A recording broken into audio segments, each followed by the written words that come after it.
మీరు లోకమునకు ఉప్పు అయి ఉన్నారు. అది మొదటి సందేశం. రెండవ సందేశం, ఉప్పు ఎందుకు నిస్సారమవుతుంది? దేవుని బిడ్డగా మన జీవితాల్లో ఆయా సందర్భాలలో నిస్సారమైనటువంటి జీవితం, కుటుంబ జీవితం, ఆత్మీయ జీవితం ఎందుకు ఉంటుంది అనేటువంటిది ప్రభువు మాట్లాడుతూ వచ్చారు. ఈరోజు మూడవ సందేశంగా ఉప్పు తిన్నవారమా అయితే దేవుడు మనతో మాట్లాడబోతున్నాడు. ఎజ్రా గ్రంథం 4వ అధ్యాయంలో ఇశ్రాయేలు ప్రజలు దేవాలయమును నిర్మించాలని ఆశపడతారు. ఎప్పుడైతే దేవాలయమును నిర్మించాలని ఆశపడతారో అప్పుడు వాళ్ళకు వ్యతిరేకత అనేటువంటిది ఏర్పడుతుంది. అర్థహశస్త అనేటువంటి రాజుకు ఈ ఇశ్రాయేలీలకు వ్యతిరేకంగా ఉండేవాళ్ళు ఉత్తరం రాస్తారు. రాజా, వీళ్ళు ఒక మందిరాన్ని నిర్మిస్తున్నారు. ఈ మందిరము ఇది ఎలాంటి మందిరం అంటే, వాళ్ళు కడుతున్నటువంటి ఈ మందిరము 12వ వచనం చూడండి. తమ సన్నిధి నుండి మా యొద్దకు వచ్చిన యూదులు యెరూషలేమునకు వచ్చి తిరుగుబాటు చేసిన ఆ చెడు పట్టణమును కట్టుచున్నారు. వాని దాని ప్రాకారములను నిలిపి దాని పునాదులను మరమ్మత్తు చేయుచున్నారు. ఇక్కడ వాళ్ళు ఏమంటున్నారంటే, ఇశ్రాయేలు ప్రజలు యెరూషలేమును కడుతూ ఉంటే యెరూషలేము ప్రాకారము మీద ఉండేటువంటి అభిప్రాయం ఏంటి తెలుసా? చెడు పట్టణాన్ని వాళ్ళు కడుతున్నారు. చెడు పట్టణం అంటది. దేవుని మందిరపు పని, దేవుని పట్టణాన్ని వాళ్ళు కడుతుంటే బైబిల్లో రాయబడినటువంటి మాట ఏంటంటే, వాళ్ళు చెడు పట్టణాన్ని కడుతున్నారు. దేవుని బిడ్డలారా, మంచి పనులు చేస్తూ ఉంటే ఎప్పటికీ కొంతమంది ఉంటారు, ఇది ఎందుకు, ఇది అంత మంచిది కాదేమో కదా, దీని గురించినటువంటి వివిధ రకాలైనటువంటి విశ్లేషణలు చేసేవాళ్ళుగా ఉంటారు. ఇక్కడ కూడా అదే బ్యాచ్ ఉంది. ఎప్పుడు కూడా దేవుని పనిని ఏదో ఒక కోణంలో వ్యతిరేకిస్తారండి. ఎవరైనా పని చేస్తున్నారో వాళ్ళని వ్యతిరేకిస్తారు, ఎవరి దగ్గరైనా మంచి పని జరుగుతుందో దాన్ని వ్యతిరేకిస్తారు. వ్యతిరేకించేటువంటి బ్యాచ్ ఎప్పటికీ ఉంటుందండి. As long as the devil is there, సాతాను ఉన్నంత వరకు మంచి పనిని వ్యతిరేకించే వారు కుప్పలు తెప్పలుగా ఉంటారు. అదే రకంగా ఎజ్రా కాలంలో మందిరాన్ని నిర్మిస్తూ ఉండగా మందిరాన్ని చూసి వాళ్ళు ఏమంటున్నారు తెలుసా? చెడు పట్టణమును కట్టుచున్నారు. పట్టణం కట్టుతుంటున్నారంట, అది చెడు పట్టణం అంట. దేవుని పట్టణాన్ని కడుతూ ఉంటే, దేవుడు మందిరం ఉండేటువంటి స్థలాన్ని కడుతూ ఉంటే, దేవుని బిడ్డలారా, వాళ్ళు ఏమని కామెంట్ చేస్తున్నారు తెలుసా? ఉత్తరం రాస్తున్నారు రాజుకో, రాజా ఇదిగో ఈ ఇశ్రాయేలు ప్రజలు, ఈ యూదులు చెడు పట్టణాన్ని కడుతున్నారు అని రాస్తూ దాని ప్రాకారములను నిలిపి దాని పునాదులను మరమ్మతు చేస్తున్నారు. కాబట్టి రాజా, మీరు ఈ పట్టణాన్ని కట్టేయడం నిలిపేసేయండి. రెండవదిగా వాళ్ళు ఏమంటున్నారు తెలుసా? ఒకవేళ కట్టారనుకో, ఈ పట్టణాన్ని కట్టారనుకుందాం, జరిగేటువంటిది ఏంటి తెలుసా? వాళ్ళు కనీసం ట్యాక్స్ కూడా మీకు కట్టారు, సుంకాన్ని కూడా మీకు కట్టారు. అది 13వ వచనం. ఆ తర్వాత వాళ్ళు అంటున్నారు, అసలు రాజా ఎందుకు మీకు ఉత్తరం రాస్తున్నాం తెలుసా? ఈ ఉత్తరం రాయడంలో గల ఉద్దేశం ఏంటంటే, ఈ ఉత్తరాన్ని మేము మీకు ఎందుకు రాస్తున్నాం అంటే, చెడు పట్టణాన్ని గురించి వాళ్ళు కడుతున్నారని, లేకపోతే వాళ్ళు ట్యాక్స్ కట్టరని, లేకపోతే వాళ్ళు చెడ్డకార్యం చేస్తున్నారని అసలు ఎందుకు రాస్తున్నాం తెలుసా? అదే ఈరోజు మనం ధ్యానం చేయబోతున్నాం. ఎజ్రా గ్రంథం 4వ అధ్యాయం 14వ వచనం చదవండి అమ్మా. మేము రాజు యొక్క ఉప్పు తిన్నవారము గనుక రాజునకు నష్టము రాకుండా మేము చూడవలనని ఈ ఉత్తరమును పంపి రాజువైన తమకు ఈ సంగతి తెలియజేసితిమి. దేవుని బిడ్డలారా, వీళ్ళు అంటున్నారు, రాజా అసలు వాళ్ళు పట్టణం కడుతుంటే మేమెందుకు ఆపమని, అది మంచి కార్యం కాదు, చెడు కార్యం అని ఎందుకు రాస్తున్నామంటే, మేము మీ ఉప్పు తిన్నవారం. వాళ్ళు పలికినటువంటి మాట, మేము మీ ఉప్పు తిన్నటువంటి వారం. ఏమండి, ఆ రాజు ఉప్పేనా పెట్టేది, పప్పులు పెట్టాడా? ఆ రాజు ఉప్పేనా పెట్టేది, అన్నం పెట్టాడా? ఆ రాజు ఉప్పేనా పెట్టేది, మిగిలిన ఆహార వస్తువులు ఇవ్వడా? మరి ఎందుకు ఆ మాట అంటున్నారు? Lord, you have given the salt, మీరు మాకు ఉప్పునిచ్చారు, మేము ఉప్పు తిన్నవారము అని అంటున్నారు. దేవుని బిడ్డలారా, ఈ మాట ఈ ఈస్టర్న్ కంట్రీస్లో ఎక్కువగా వినబడుతూ ఉంటుంది. మీ ఉప్పు తిన్నవారు అంటే మీ దగ్గర నుంచి మేము మేలు పొందాం, మీకు రుణపడి ఉన్నాం అని చెప్తుంటున్నారు. మీ ఉప్పు తిన్నాం అంటే అర్థం ఏంటంటే, మీరు మాకు సహాయం చేశారు, మా కష్టాల్లో మమ్మల్ని ఆదుకున్నారు, మా పక్షాన కార్యాన్ని చేశారు, మాకు మేలు చేశారు, కాబట్టి మీకు రుణపడి ఉన్నా. వాళ్ళు రుణపడి ఉండి ఏం చేస్తున్నారంటే ఒక తప్పుడు సమాచారం ఇస్తున్నారు. దేవుని బిడ్డలారా, ఈరోజు దేవుడు అంటున్నారు, మనమందరం ఎవరు తెలుసా? దేవుని దృష్టిలో దేవుని ఎదుట ఎవరని తెలుసా? దేవుని ఉప్పు తిన్నవారం. దేవుని ఉప్పు తిన్నవారం అంటే దేవుని దగ్గర నుంచి మేలు పొందుకున్నాం, దేవుని దగ్గర నుంచి ఆశీర్వాదాలు పొందుకున్నాం, దేవుని దగ్గర నుంచి దీవెనలు పొందుకున్నాం. అంటే ఈ సాల్ట్కు రాజుకు సంబంధం ఏంటి అని మనకు అనిపిస్తుంది. దేవుని బిడ్డలారా, శాలరీ అనే పదం ఎక్కడి నుంచి వచ్చింది తెలుసా? శాలరీ అనేటువంటి పదం, ఈ యొక్క శాలరీ అనేటువంటి పదము శాలరియం అనేటువంటి పదం నుంచి వచ్చింది. ఆ పదం యొక్క అర్థం ఏంటంటే ఉప్పు నుంచి వచ్చినటువంటిది అని అర్థం. అంటే మేలు పొందామని చెప్పినటువంటి దాన్ని అది మారుతూ కాలక్రమేణా శాలరీగా వచ్చింది. ఎందుకంటే ప్రభుత్వానికి మనం పని చేస్తున్నప్పుడు పని చేసినందుకు వాళ్ళు మనకు ప్రతిఫలంగా ఇచ్చేటువంటిది ఏంటి తెలుసా? శాలరీ. అందులో ఇంటర్నల్గా ఉన్నటువంటి ఒక పదం ఏంటంటే సాల్ట్, ఉప్పు తిన్నవారు. మీ దగ్గర నుంచి మేలు పొందాం కాబట్టి మీకు మేము పని చేయాలి, జీతం పొందుకుంటున్నాం కాబట్టి పని చేయాలి, మేలు పొందుకుంటున్నాం మీ కొరకు పని చేయాలి. దేవుని బిడ్డలారా, మనం ప్రభుత్వం కోసం పని చేస్తే ప్రభుత్వం మనకు శాలరీ ఇస్తుంది. ఎందుకు తెలుసా? మనము ప్రభుత్వానికి నమ్మకంగా పనిచేస్తున్నా, లేకపోతే ఆ యజమానికి నమ్మకంగా పనిచేస్తున్నా, లేకపోతే ఆ సంస్థలో నమ్మకంగా పనిచేస్తున్నా, ఆ సేవలో నమ్మకంగా పనిచేస్తున్నా అని శాలరీ ఇస్తారండి. దేవునికి స్తోత్రం. ఇప్పుడు వీళ్ళు అంటున్నారు, రాజా మీ ఉప్పు తిన్నవారం కాబట్టి ఈ విషయాన్ని మీకు చెప్తుంటారా. అసలు మేము ఎందుకు పూసుకొని రాసుకొని చెప్తున్నాం తెలుసా? మీ దగ్గర నుంచి మేలు పొందాం. వీళ్ళు చెడు పట్టణాన్ని కడుతుంటున్నారు. Of course they are the evil people. వాళ్ళు చెడు ప్రజలే అండి. చెడు సమాచారం ఇస్తుంటున్నారు. దేవుని పట్టణాన్ని, మంచి పట్టణాన్ని, మందిరం ఉండేటువంటి పట్టణాన్ని వాళ్ళు చెడు పట్టణం అని చెప్తుంటున్నారు. కానీ అందులో నుంచి కాదు దేవుడు మనతో మాట్లాడేది. మేము మీ ఉప్పు తిన్నవారం అని వాళ్ళు అన్నారు. చూసారా ఆ మాట? అంటే వాళ్ళు అంటున్నారు, రాజా, అర్థహశస్త రాజా, నీ పరిపాలనలో దీవెనలు మాకు వచ్చేసాయి, పథకాలు మాకు వచ్చేసాయి, లేకపోతే మాకు సహాయం కలిగింది, మా కుటుంబాలు క్షేమంగా ఉన్నాయి. For that we are loyal to you. మీకు నమ్మకస్తులమై ఉంటాం, మీకు రుణపడి ఉంటాం. దేవుని బిడ్డలారా, వీళ్ళు అంటున్నారు, రాజా నీ దగ్గర నుంచి మేలు పొందాము కాబట్టి నీకు రుణపడి ఉంటాం. ఇప్పుడు ప్రశ్న ఏంటంటే, ఒక రాజు దగ్గర నుంచి మేలు పొందిన వారే అంత రుణపడి ఉంటే సర్వాధికారి అయిన దేవుని దగ్గర నుంచి మన ఊపిరిని మనం పొందుతుంటున్నాం. మనం బ్రతుకుతున్నామంటే ఆ ఊపిరి దేవుడిచ్చిన కృపాదానమే. మనము జీవిస్తుంటున్నామంటే అది దేవుని యొక్క కాపుదలే. మనము బ్రతికి చెల్లిస్తుంటున్నామంటే అది దేవుని యొక్క కాపుదలే. మరింతగా దేవునికి రుణపడి ఉండాలి కదా. అదే ఈరోజు దేవుని యొక్క వాక్యం నుంచి మనం చూడబోతున్నాం. We must be thankful to the Lord. We must acknowledge what God has done in our life. మన జీవితాల్లో ప్రభువు చేసిన వాటిని గుర్తించి కృతజ్ఞతాభావంతో జీవించాలి. కృతజ్ఞతాభావంతో జీవించాలి. దేవుని దగ్గర నుంచి మేలు పొందడమే కాదు, we must be loyal to the lord. దేవునికి మనము నమ్మకస్తులంగా ఉండాలి, నమ్మకస్తులంగా ఉండాలి. అందుకే యాకోబు భక్తుడు 1వ అధ్యాయం 17వ వచనంలో ఏమంటాడు తెలుసా? దేవుడు మనకేమిచ్చాడో చూడండి. యాకోబు పత్రిక 1వ అధ్యాయం 17-18. శ్రేష్టమైన ప్రతి ఈవియు సంపూర్ణమైన ప్రతి వరమును పరసంబంధమైనదై జ్యోతిర్మయుడగు తండ్రి యొద్ద నుండి వచ్చును. ఆయన యందు ఏ చంచలత్వమైనను గమనాగమనముల వలన కలుగు ఏ ఛాయ అయినను లేదు.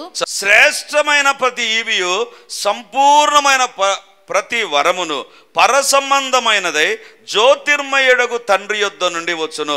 నీ జీవితంలో, నా జీవితంలో, నీ కుటుంబంలో, నీ ఉద్యోగంలో, వ్యాపారంలో ఏ దీవెనలు కలుగుతున్నా ఎక్కడి నుంచి వస్తున్నాయి తెలుసా? నీ కష్టం నుంచి కాదు, లేకపోతే నీ పై అధికారుల ప్రోత్సాహాన్ని బట్టి కాదు, లేకపోతే నీ చుట్టూ ఉండేటువంటి వారి కోఆపరేషన్ బట్టి కాదు.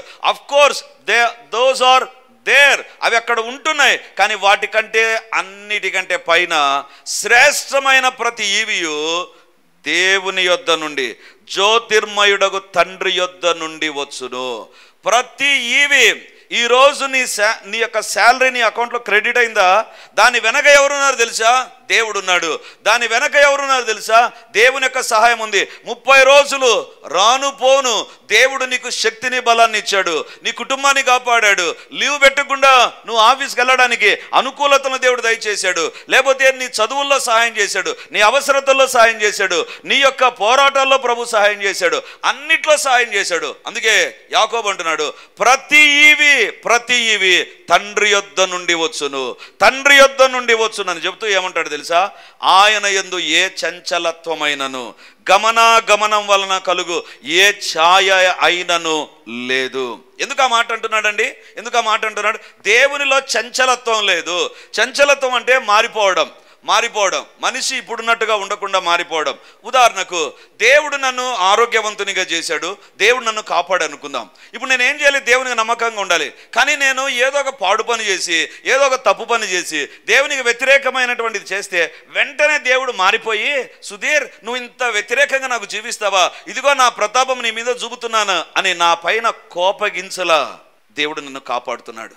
దేవుల్లో నేను మారినందుకు దేవుడు మారలా, నేను మారినందుకు దేవుడు ఆశీర్వాదాలు నిలిపేలా, నేను మారినందుకు సూర్యుని ఆపేలే దేవుడు, నేను పాపం చేసినందుకు దేవుడు వేరొక దాన్ని నిలిపేలే నా జీవితంలో.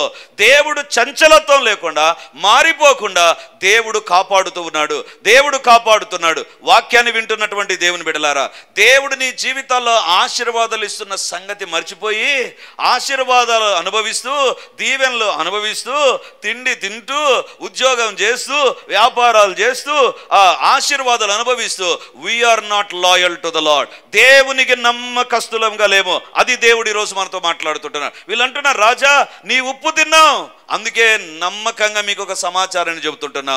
మరి ఈరోజు దేవుడు అడుగుతుంటున్నాడు, నేను ఉప్పునే కాదు అన్ని ఆశీర్వాదాలు నీకు ఇచ్చా. ప్రతి ఈవియు, ప్రతి దీవెన, ప్రతి ఆశీర్వాదం తండ్రి యొద్ద నుండి వస్తూ ఉంది, దేవుని యొద్ద నుండి వస్తూ ఉంది.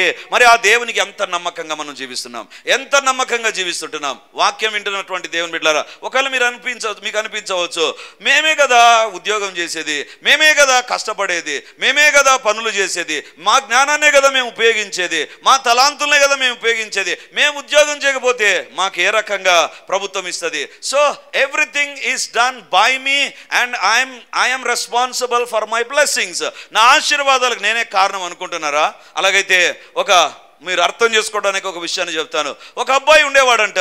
ఆ అబ్బాయి చాలా ఇంటెలిజెంట్, చాలా జ్ఞానవంతుడు, చాలా తెలివితేటలు కలిగినటువంటి వ్యక్తి. దేవుడు ఆ అబ్బాయిని ఆశీర్వదించాడు. 10th క్లాస్లో హీ వాజ్ ఎ టాపర్, ఇంటర్మీడియట్లో టాపర్, ఆ తర్వాత తన యూజీ పీజీ అయిపోయింది. And with in a very small age, అంటే చాలా తక్కువ వయసులోనే he got a best job.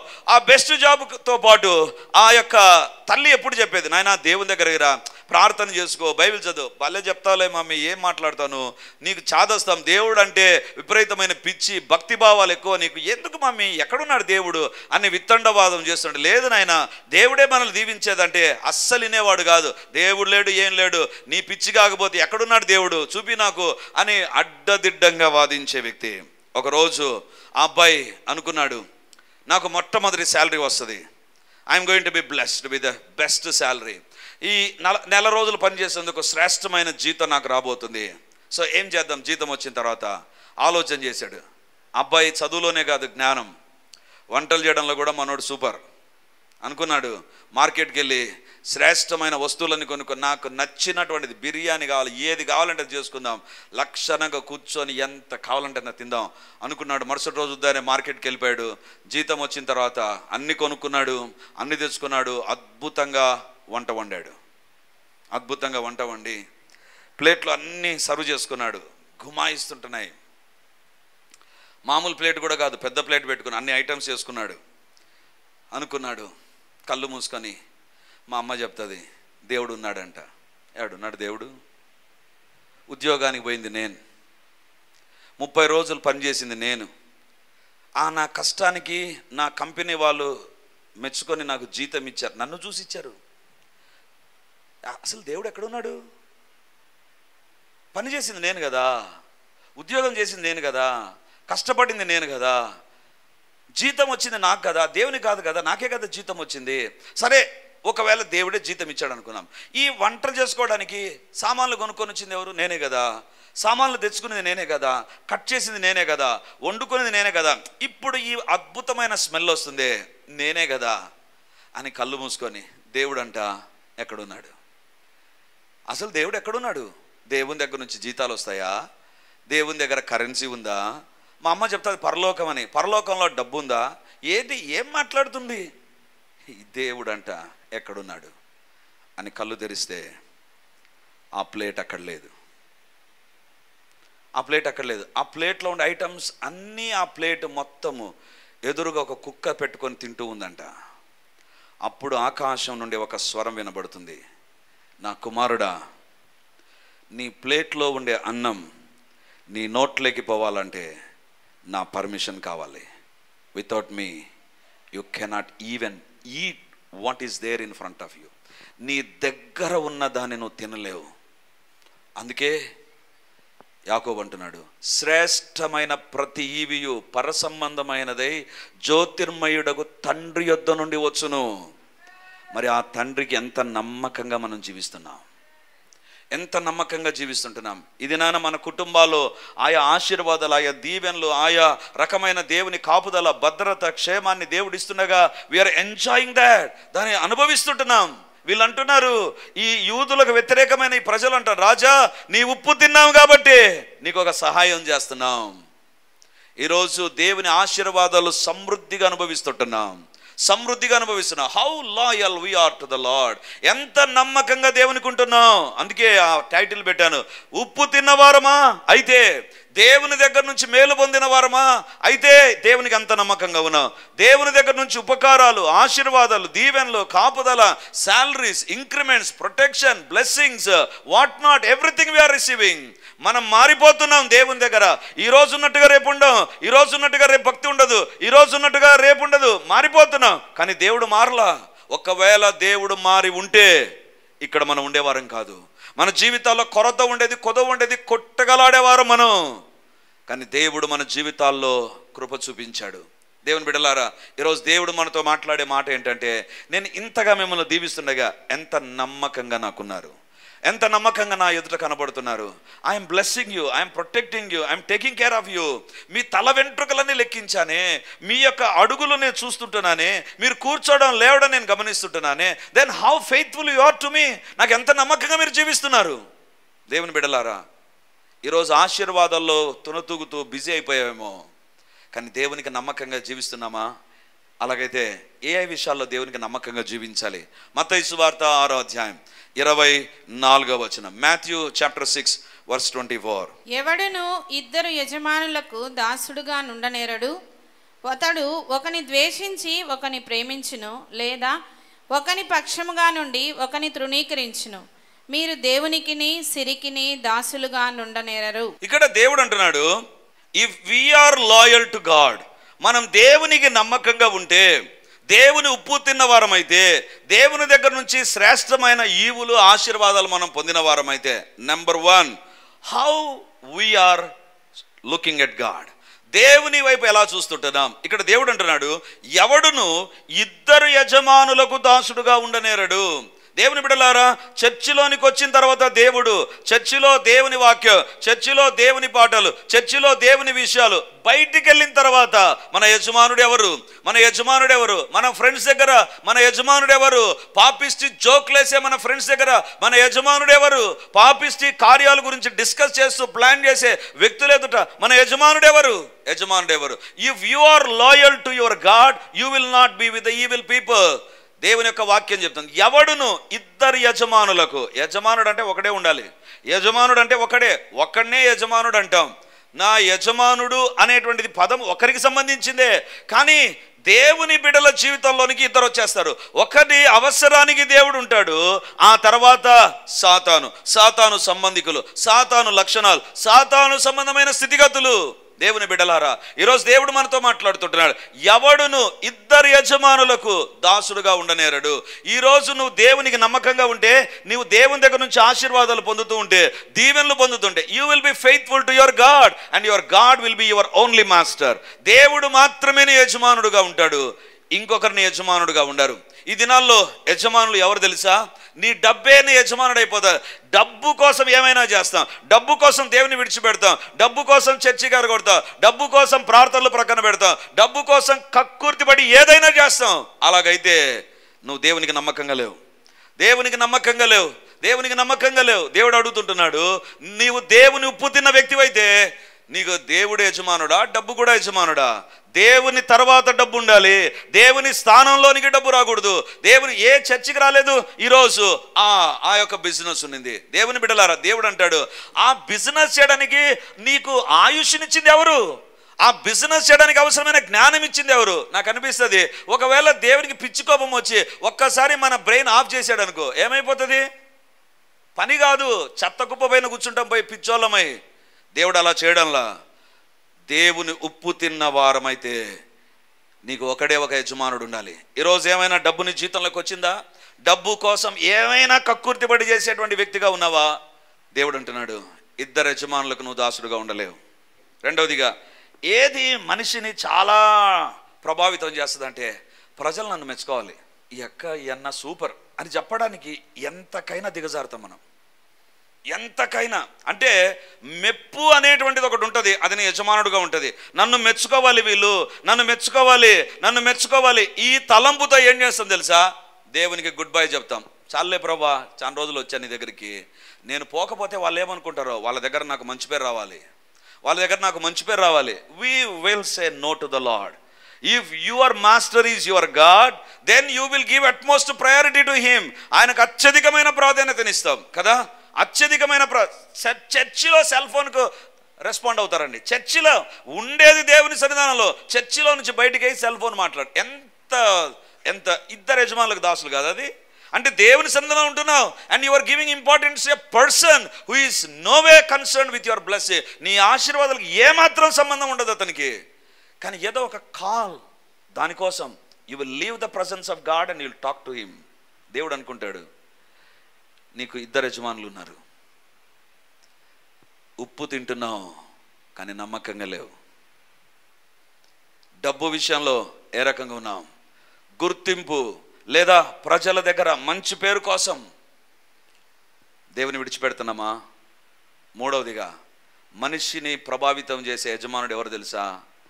నీ యొక్క లగ్జరీస్, నీ యొక్క ప్లెజర్స్, నీకు అనుకూలమైనటువంటి ఈ యొక్క ఎంటర్టైన్మెంట్. ఏదో ఒకటి వాక్యం ఉదయం విన్నా, మళ్ళీ వాక్యం వినాలా?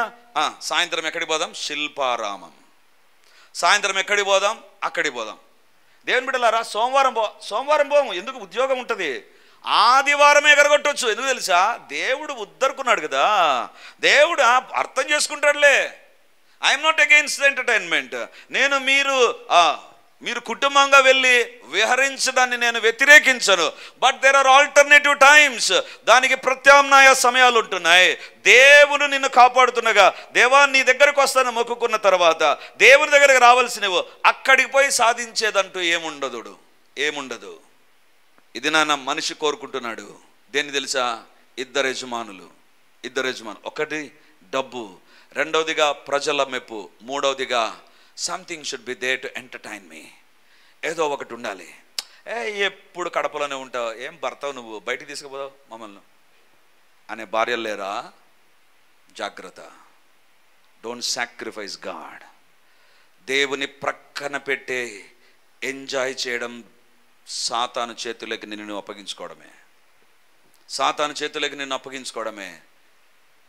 ఈరోజు దేవుడు అడుగుతుంటున్నాడు. యెహోషువ అంటాడు, మీరు ఎవరిని సేవించినా, మీరు పేరు ప్రఖ్యాతులను సేవిస్తారా, మీరు ఎంటర్టైన్మెంట్ను సేవిస్తారా, మీరు ఎవరిని సేవించినా నేను నా ఇంటి వారు యెహోవాని సేవిస్తాం. ఈరోజు దేవుడు అడుగుతుంటున్నాడు, can you say that statement? నా స్నేహితులు ఏమైనా అని, నేను వెళుతున్నటువంటి స్థలాల్లో ఉండేవారు ఏ రకంగా ఉన్నాను, నేను నా ఇంటి వారు దేవుణ్ణి, ఒక్కడే నా యజమానుడు, ఆయన తప్ప వేరొక నా జీవితంలో ఉండడానికి వీల్లేదు. అందుకే ప్రభు అంటాడు, నీ పూర్ణ బలముతో, నీ పూర్ణ శక్తితో నీ దేవుడైన యెహోవాను ప్రేమించు. దేవుని దగ్గర నుంచి కొంచెం ప్రేమను పక్కకు తీసి వేరే వాళ్ళకి ఇస్తాం. దేవునికి ఇవ్వాల్సిన ప్రేమలోంచి కొంచెం తీసి ఎంటర్టైన్మెంట్కి ఇస్తాం.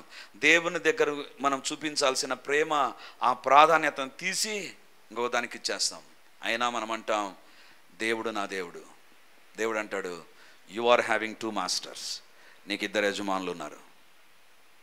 వన్ ఈజ్ అందరికీ కనబడే రకంగా దేవుడు, లేకపోతే వేరొకరిని జీవితాన్ని పరిపాలిస్తున్నారు. ఈరోజు ఆ పరిపాలన క్రింద నువ్వు ఉంటే, దేవుని ఉప్పు తిన్న వ్యక్తివైతే be loyal to the lord. దేవునికి నమ్మకంగా ఉండు. నీ జీవితంలో ఇద్దరు యజమానులు ఉండడానికి లేదు, 2 రకాలైన జీవితాలు ఉండడానికి లేదు. You should not be divided. నీవు విభాగించబడకూడదు. దేవుని బిడ్డలారా, ప్రతి ఈవి దేవుని దగ్గర నుంచి వస్తుంది, ప్రతి ఆశీర్వాదం దేవుని దగ్గరకు వస్తుండగా you are dividing your love towards God. దేవునికిచ్చే సమయం, దేవునికిచ్చే ప్రేమ, దేవునికిచ్చే గౌరవం, దేవునికిచ్చే స్థానం డివైడ్ అయిపోతుంది. వీళ్ళంటున్న రాజా నీ ఉప్పు తిన్న వారం కాబట్టి నీకు నమ్మకంగా ఉంటాం. ఈరోజు ఎంత నమ్మకంగా దేవుణ్ణే వెంబడిస్తున్నాం, దేవునికి ఇవ్వాల్సిన స్థానం ఇస్తున్నాం. మొదట ఆయన రాజ్యమును, ఆయన నీతిని వెదకుడి, అప్పుడు అవన్నీ దొరుకుతాయి. When you're having a two master, whatever you ask you will not receive. నువ్వు ఏది అడిగినా రాదు. ఎందుకు తెలుసా? You are under the two masters rule. అంటే దేవుని దగ్గరికి వచ్చినప్పుడు దేవుడిని నీ దేవుడుగా చూస్తావు, ఇంకోటి డబ్బా అది దేవుడుగా చూస్తాం కదా. లక్షణాలు అన్నీ మారిపోతాయి దేవుని దగ్గర నుంచి వెళ్ళిపోయిన తర్వాత. దేవుడు అంటున్నాడు, no, you must serve only one master. అందుకే యెహోషువ అంటాడు, మీరు ఎవరిని సేవించుకోండి, 2, 3, 4, 10 మంది, 1,00,000 మంది, 1,000,000 మంది పెట్టుకోండి, నాకు సంబంధంలా. నేను చేసేది ఒకటే, నేనును నా ఇంటి వారును యెహోవాను సేవిస్తాం. ఈరోజు ఈ విషయంలో దేవునికి నమ్మకంగా ఉందాం. దేవుని సేవించి ఆరాధించే విషయంలో దేవుడు మన నమ్మకత్వాన్ని పరిశోధిస్తుంటున్నాడు. That is number 1. ప్రభు సన్నిధిలో మనం ప్రార్థన చేద్దాం. నీ ఉప్పు తిన్న వారం రాజా, అందుకే ఉత్తరం రాస్తున్నావు, నీకు విషయాలు చెప్తున్నావు. దేవుని ఉప్పు తింటున్నావు, దేవుని ఆశీర్వాదాలు పొందుకుంటున్నావు, దేవుని దీవెనలు పొందుకుంటున్నావు. How loyal we are to the lord, how faithful we are to the lord. ఇద్దరు యజమానులా దేవుని ఆజ్ఞలను గైకొంటూ ఆయన ప్రేమిస్తున్నావా? మిక్కిలి కొంచెంలో నమ్మకంగా ఉన్నావా? నీ కుటుంబ ప్రార్థనలు, వ్యక్తిగత ప్రార్థనలు, బైబిల్ చదవడం, ప్రతి చిన్న విషయంలో నమ్మకంగా దేవుడు నిన్ను చూస్తున్నాడా? దేవునికి ఇచ్చే విషయంలో ఏమైనా వెనుకడుగేస్తున్నావా? ఈరోజు దేవుడు అడుగుతుంటున్నాడు, నా ఉప్పు తింటున్నావు, నా దీవెనలు పొందుతుంటున్నావు. శ్రేష్టమైన ప్రతి ఈవియు జ్యోతిర్మయుడగు తండ్రి యొద్ద నుండే వస్తుంది నీకు. మరి ఆ దేవునికి ఎంత నమ్మకంగా ఉన్నావు? పరీక్షించుకుంటూ ప్రార్థన చేద్దాం. దేవా, మీరే మా జీవితాల్లో ప్రథముడుగా ఉండండి, ప్రథమ స్థానం మీదేనాయనా అని చెప్పేవారుగా కాక అలా చేసి చూపించేవారముగా ఉంచండి నాయనా. మీరే మమ్మల్ని దర్శించండి, అంధకార శక్తులను మీరు బంధించండి, అపవిత్రాత్మ క్రియలను లయపరచండి ప్రభువా. దేవా, ఎక్కడైనా నీ ఆజ్ఞలు మేము గైకొనకుండా అవిధేయత చూపుతుంటే, అసలు బైబిలే చదవలేని వారు ఇక్కడ ఉంటున్నారు నాయనా. Lord forgive them. నీ వాక్యాన్ని చదివి నీకు విధేయత చూపాలి ప్రభువా. రక్షించబడి బాప్తిసం తీసుకొని వాక్యాన్ని, బైబిలే టచ్ చేయలేనటువంటి వ్యక్తులను క్షమించండి. నీకు మిక్కిలి కొంచెంలో నమ్మకంగా లేని ప్రతి ఒక్కరిని క్షమించండి. నీ కొరకు గుప్పిలి విప్పలేని ప్రతి ఒక్కరిని క్షమించండి. దేవా, మా జీవితాల్లో ఎప్పటికీ నీ ఉప్పు తింటూ నీకు నమ్మకంగా ఉందుముగాక, యథార్థంగా భక్తిగా నిన్ను సేవించుదుముగాక. మీరే మమ్మల్ని దర్శించి దీవించి మహిమను పొందుమని యేసయ్య నామమున ప్రార్థించి అడిగి పొంది ఉంటున్నాము తండ్రి. ఆమేన్.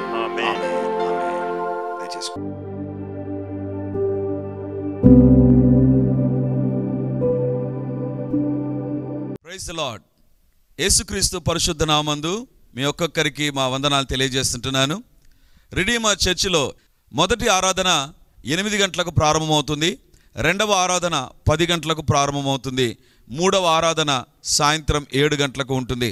దేవుని బిడ్డలారా, ఎవరైనా ఉదయం ఆయా పనులు కలిగి రెండవ ఆరాధనలకు రాలేకపోతున్నారని భావించి ఈ యొక్క మొదటి ఆరాధన ప్రారంభిస్తున్నాం. సో ఈ యొక్క అవకాశాన్ని సద్వినియోగం చేసుకొని దేవుని యొక్క సన్నిధికి వచ్చి దైవ దీవెనలు మీరు పొందాలని కోరుతున్నాం. మొదటి 2 ఆరాధనలు మాత్రమే ప్రభు బల్ల ఉంటుంది కాబట్టి సిద్ధపడి దేవుని సన్నిధికి రమ్మని మిమ్మల్ని కోరుతూ ఉన్నాను.